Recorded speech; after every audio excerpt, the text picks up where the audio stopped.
intense, focused, and a lot of enthusiasm. He was saying that once you guys get on the court, everything that's off the court, you just forget about it. He likes the mentality that everybody's taking. You agree with him there? Yeah, you know, if you really love the game of basketball, basketball is always be a refuge for you. You know what I mean? So no matter what's going on, individually or collectively, once you step on the court, you tend to forget about those things. It's interesting, he didn't show us completely, but we got a glimpse of just his practice schedule. It was very detailed, like to the T of the exercise. There being that kind of structure, what does that do from just a player's standpoint? Well, I mean, it gives you a great deal of confidence in knowing that he's put in so much work and so much time to sit there and plan the entire practice, from drill to drill, from minute to minute. I mean, and everything is very specific in terms of what we want to do offensively, what we want to do defensively, and he drills those accordingly. Is that particularly important given the way this season is set up? No, it doesn't matter. It's important anytime. You know, it's just that's what you want to have, whether it's business or whether it's athletics. You want to have detail. So you're talking about Devin yesterday and all that. I mean, obviously he hasn't gotten a lot of opportunity, but what have you seen in him that you just think he has that kind of potential to show what he can do? We believed he had potential last year as well.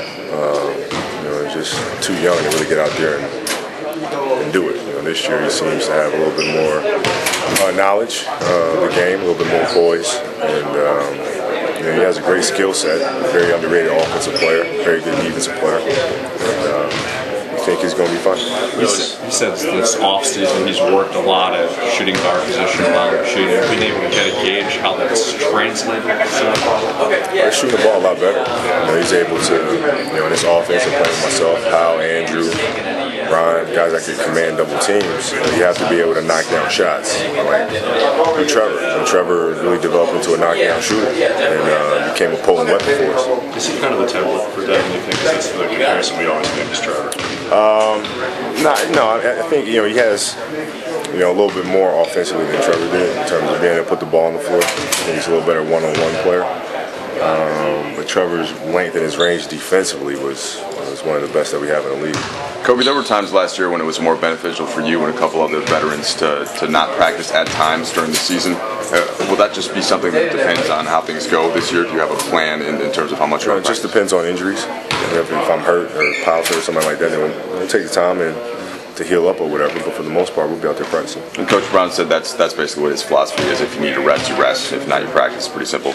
Yeah, but you know, you try to practice as much as you can, unless you have, you know, something that's crazy, you know, serious injury, you can't do it. But other than that, you try to practice as much as you can. Even if things feel fine from a body standpoint, it's just the compacted schedule necessitates to slow down at all to any degree. Yeah, well, you want to manage things the right way. I mean, that's always important. You want to manage your time. You want to manage your effectiveness out there on the floor, so you're not running around just to run around. You don't want to get to a point where you have an injury and all of a sudden you're hurt and now you're trying to work backwards. You always want to try to stay ahead of it. As far as Ron goes, how do you personally gauge where, I guess, he is in terms of at this point? Because you mentioned he felt he was overweight. He'll gauge himself.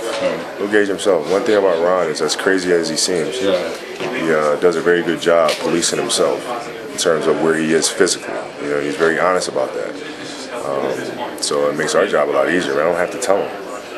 You know, he'll say, I'm overweight. I feel like I'm 20 pounds over. I need to get down, and he'll do it.